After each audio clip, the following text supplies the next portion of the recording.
Welcome to the Biscuit Book Club on Joy 620 WRJZ, featuring Marcy and Shelley. Today, conversation will build you up in the faith and encourage you to do what God has called you to do. Brought to you by Simplify Hauling. And now, let's go to the studio with Marcy. Hey, this is Marcy and Shelley. Welcome to the Biscuit Book Club. We're serving up stories with Southern charm. So, Shelley, you just got back from a big trip. You're back in Alaska. I'm still here in Knoxville. Yes. What's the temperature there? Because it is pretty warm here. It's warmed up now, but yesterday morning, I think it was 37 degrees. Wow, that is crazy.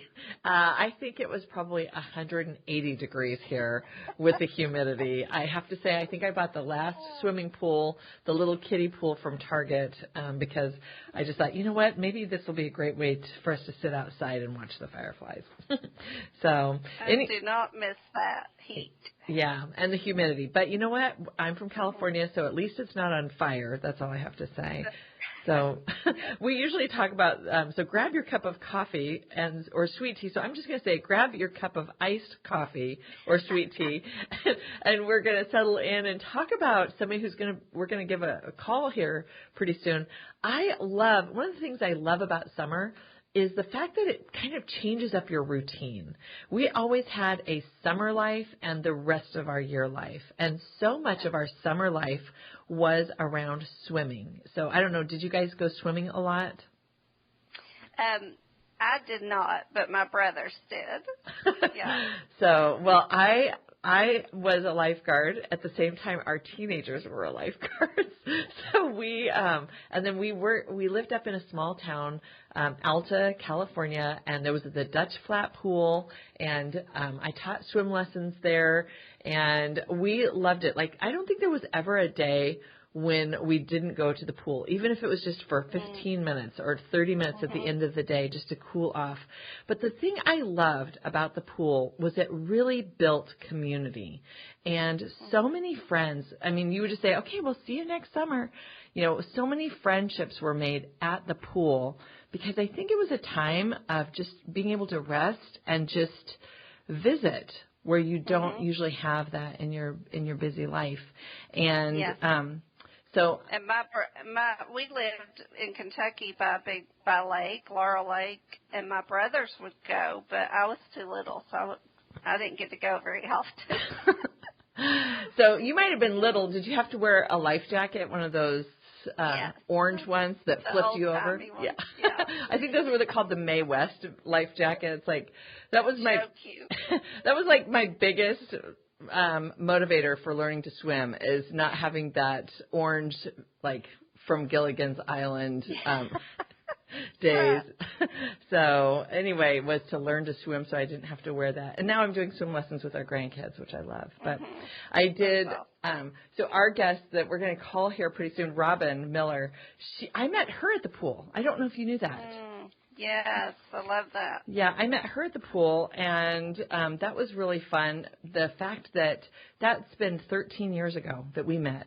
Wow. And I love the fact that because I met her, then our writing threads kind of connected there, and then pretty soon now she's connected in with the writing world that I'm in, and I mean she's a much better writer than I am, but it was fun to I just love the way that the Lord weaves people together.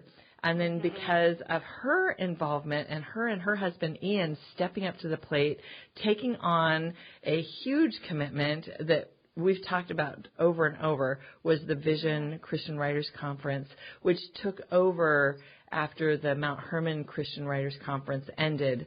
They picked up that ball and they kind of rebranded, relaunched it. And then that's where you and I met. So yes, I just love that. By the time I heard about Mount Hermon, it was ending, and I was so sad. And then out of the blue, Robynne and Ian started Vision Writers Conference, and it has just been life-changing for me because this past year I met you there, and here we are. Here we are. And then I just love, too, the fact that didn't Ian and Noah come up to Alaska Yes, they did, and we had such a wonderful time. It's just they're such a wonderful family. Just watching them work together too at the conference, and I don't know how they do it, how they make something like that happen. It's just such a blessing to watch. And then I actually helped with some drone footage and some photography in Kansas. So that was really fun with Robynne because it was like being with the Queen, seriously. Like, she was so famous. But you know what? Why don't we just give that gal a call real quick and see if she's home. She probably is. She's probably baking something. So, or canning something, or making laundry soap from scratch. That's a big one. She is funny. Hello? Hey, Robynne, it's Marcy. Hey, and Shelley. Hey, Marcy. Hi, Shelley. Hey, welcome to the Biscuit Book Club. We were just talking about you. I don't know if your ears were tickling or not. They're always tickling, but it's allergy season, so you know. Yeah. You never know why. That's the reason. As long as your palm didn't itch. My great-grandma had all these funny sayings, like, if that happens, oh, this could happen. Oh, you could have company. Oh, you're going to get a bill. So. But wait a minute, isn't the palm itching one money? Because if that's it, I wouldn't say no to that. Maybe that is what that one is. I think that one, there was another one about, like, if something else happens, then you're going to have a visitor or whatever. So she had all those. So I think if your ears are tickling, that probably is just allergies, or it's people who love you so much are talking about you. I'm going to go with that one. Oh. Yeah, I'll go with that one too. The other one's annoying. Yeah. Yeah. You don't need medication for this one. We forgot to mention Robynne is also a comedian. Yeah. Yeah. We had, so I was telling Shelley that you and I met. I mean, she knows you from Vision Christian Writers Conference, which is already underway. And I am so excited to be on faculty this year. So I'm so excited to have you. I'm so excited, and I had such a great time last year too. I just loved everybody who was there. I loved the quality of the writers that were there. And just yes, it was a great group. And just their eagerness to learn more about the craft of writing for kingdom work. I love that so much. Yeah. So anyway, that you've already opened that up for early bird registration. But that's gonna end. When does that early bird registration end?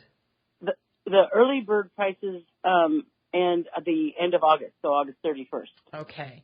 And then that also is in the California Redwoods. So if people are not familiar with where Mount Hermon is, it is tucked in a very beautiful place, not too far from Santa Cruz. You can fly into San Jose, spend an extra day, go to the beach, and just see. Yes. You know, it's absolutely surrounded by redwoods. Yep. Beautiful. So, but when I met you, that Shelley, doesn't hurt. No. I mean, it is really gorgeous. And the last several years have just been so beautiful. Like, the weather has been gorgeous. Beautiful. So thank you so much for picking that ball up and running with that, Robynne, because that's been great. Yes. But go ahead.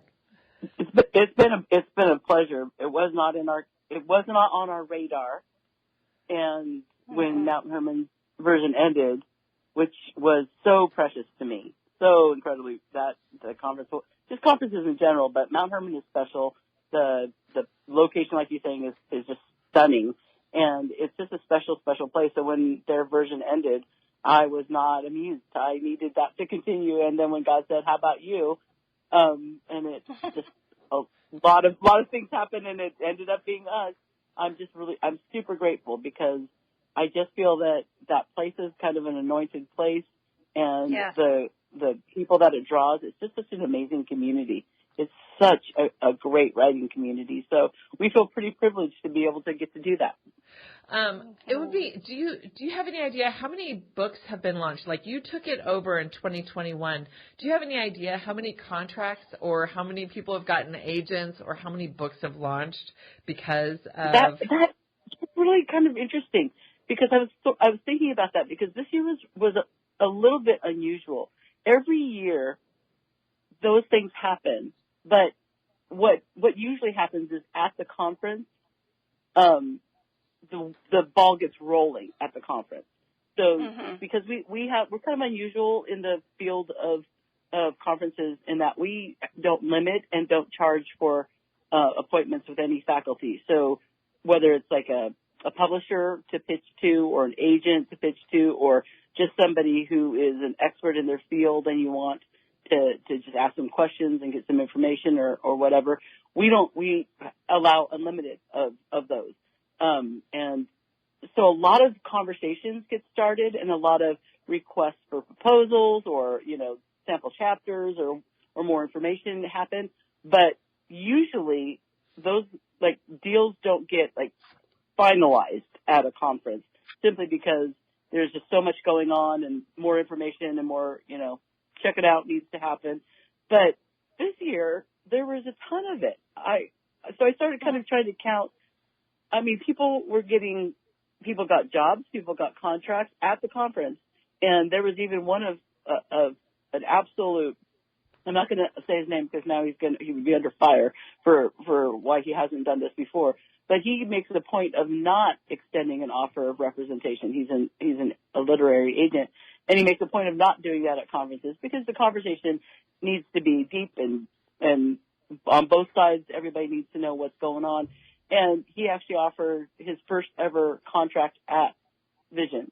Wow. This year. So I was trying to do the metal math that I know of, and of course I hear of some things, but I don't hear of all things. I'm the director of the conference, but I don't live with everybody who ever attends and know their whole lives afterwards. But I know that there's been at least 30 books and at least 50 people who've been signed by agents. Wow. Over the last few years.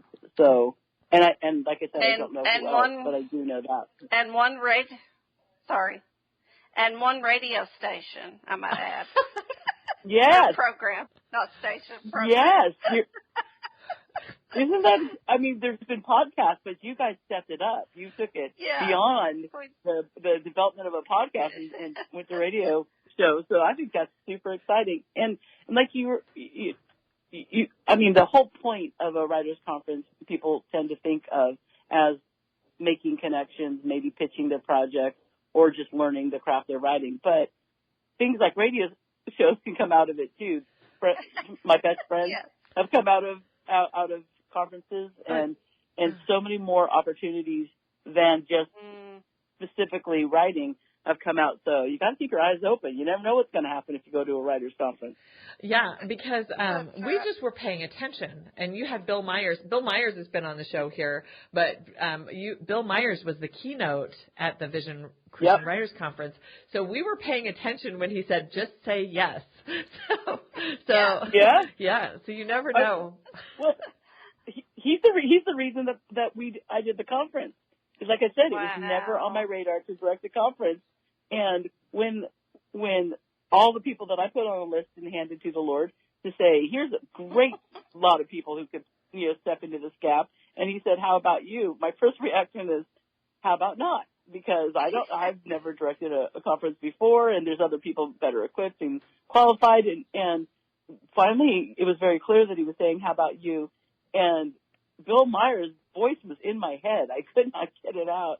And I thought, I'm going to say yes. And it has been a phenomenal blessing to me. But at the time, it was just, I was looking at all the things I wasn't and stepping into that role and not what God had created me for this role. I didn't realize that. Yes. I just absolutely love it. But I didn't know that until I just took the chance of saying yes. And one of my greatest of all the things, there's been a million wonderful stories that have come out of Vision, and I mean hundreds of them that I'm the privileged to have a front row seat to hearing a lot of these stories unfold. But one of my favorite things that has happened was when Bill wrote to me after being a keynote last year and asked if there was any way he could be on faculty this year. Wow. And I thought, well, first of all, do you know who you are, sir? Of course you can be on faculty. Yes, sir. Yes, sir. But I thought, what a special thing. And then I thought about it, and 4 of our 5 keynotes have been asked to be on faculty afterwards. Wow. And I think that says a lot about, I mean, the venue is setting, of course, and I hope we do a good job organizing it and taking care of the technical things and logistical things. But it's the community that is such a stunning example of what God can do and is doing, and people want to still be connected with it. And I thought that was just an amazing, when I realized all but one, and that person actually wasn't really a writer, so they're not really kind of part of the community anyway, but all the other 4 have asked to be and have been on faculty afterwards. And that to me is it's a huge compliment to our community that people who really don't need anymore to be in, you know, they don't need to pitch and they don't need to have an agent. They're already down the road. That they still want to be a part of what we're doing. So we're excited to have him and Robynne Jones-Gunn back this year. And I don't know, I feel the Lord has really kind of anointed the place and the conference, but really the people that are just amazing. And yeah, and just the friendships. I mean, the friendships and the relationships. Yep. And I think that's something that we hear over and over, Shelley, is and I know Shelley and I talk about this too, as far as just the relationships with other writers, because it is a hard field. It is a mission field, and we do have to have our brothers and sisters around us to help build us up, because we do get weary, weary and leery. And Robynne, you are a writer, and I think sometimes people see you with the conference hat on, but they don't know that you actually are. I was telling Shelley, it was like going to to the Laura Ingalls Wilder Museum with the Queen. Like everybody, like your books were there, and we went there. You did the throne work and things. Yeah, going down into Onion Creek, that was an experience that we never want to relive. But no. Especially when you're like, hey, can you meet me in in the middle of nowhere on this date at this time? And I was finishing up a 30-day book tour and coming home, and I'm like, I think we can make that work. Yeah, and your husband was like, excuse me, we've been on the road for 30 days. Yeah. And you did. And you did a great job. Yeah. It was, well, obviously it's always fun to spend time with you and to almost get killed by snakes in river bottoms with you.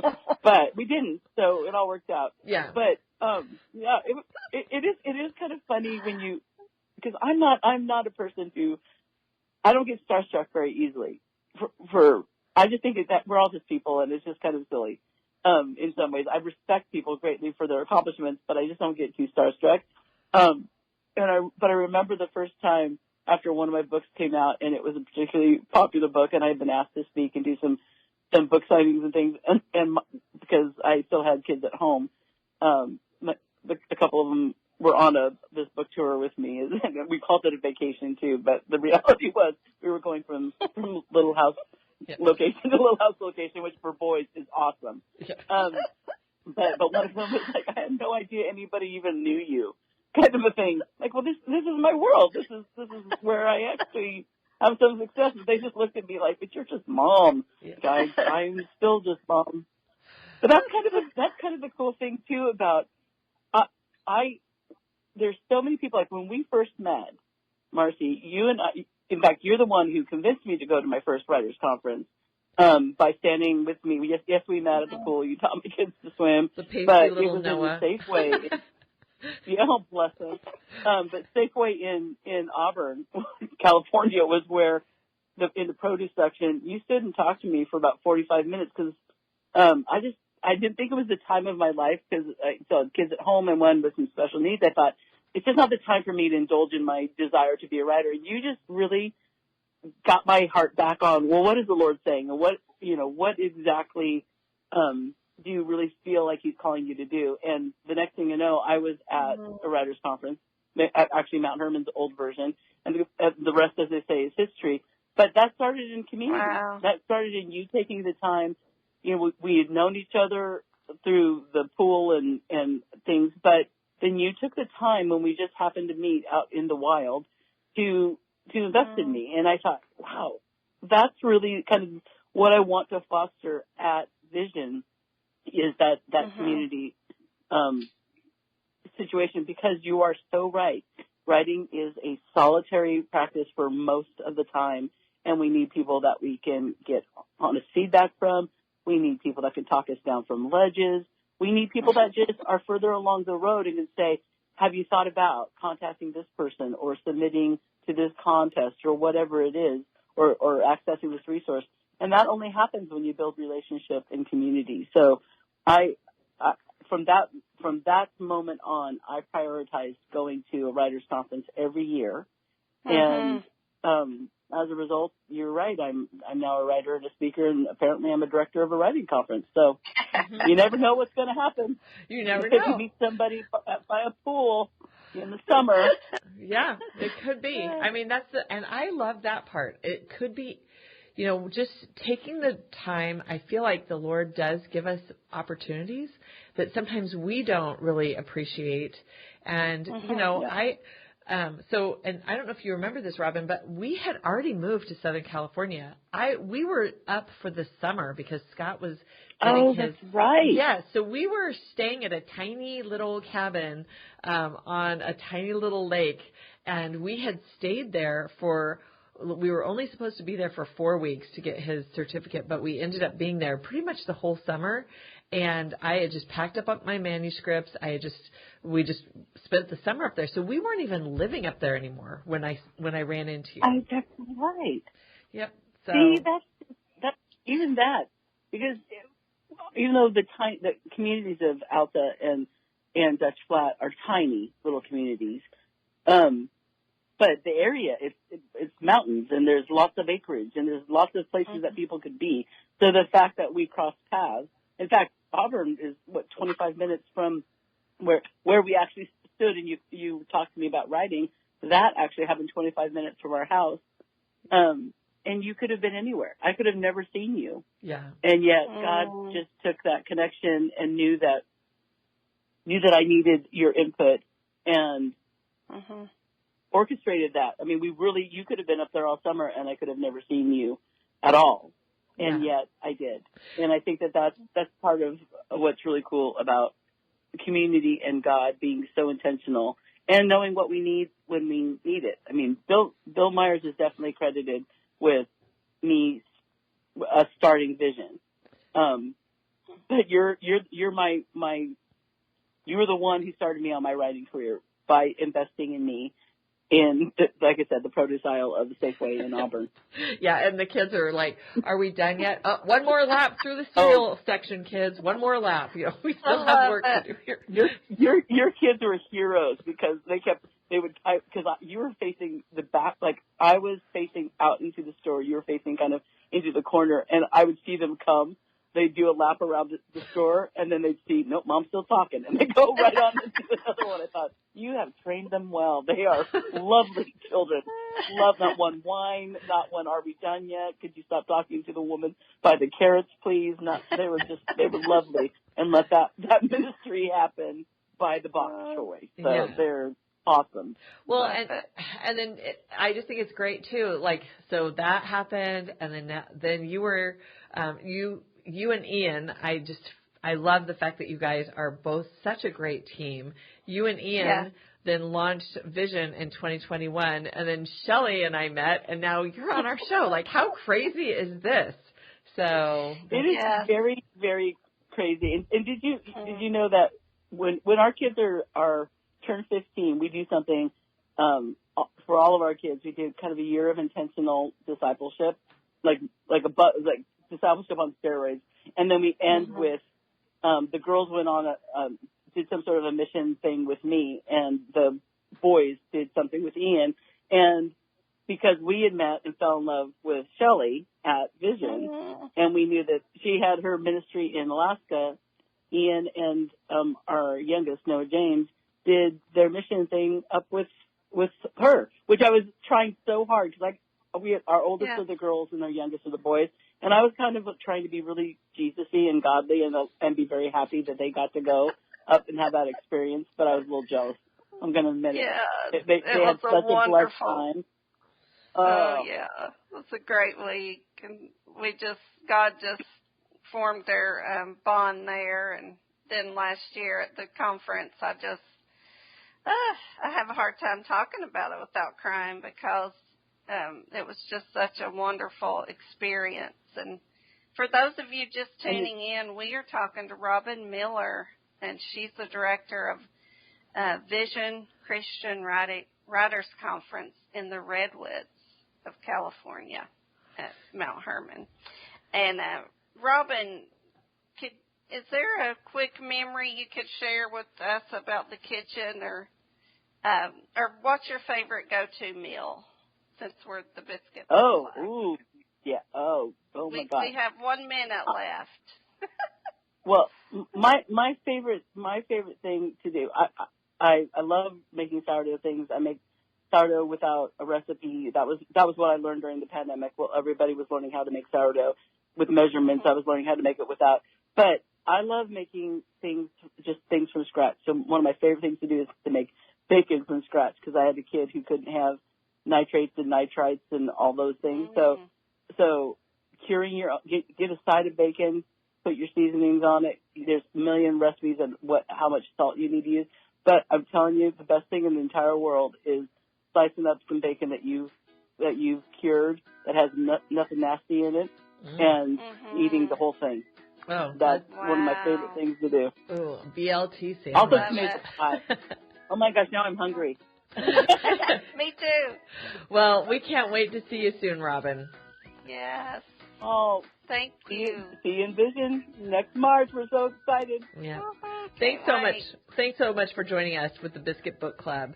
And we'll be back next week with more guests, books, stories, and biscuits. Until then, keep reading and keep it cozy, y'all. Thanks. Bye-bye.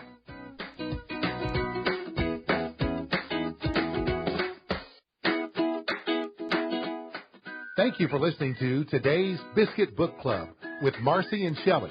Be listening next week at the same time for great encouragement and a challenge for what God has for your life on the Biscuit Book Club on Joy 620 WRJZ.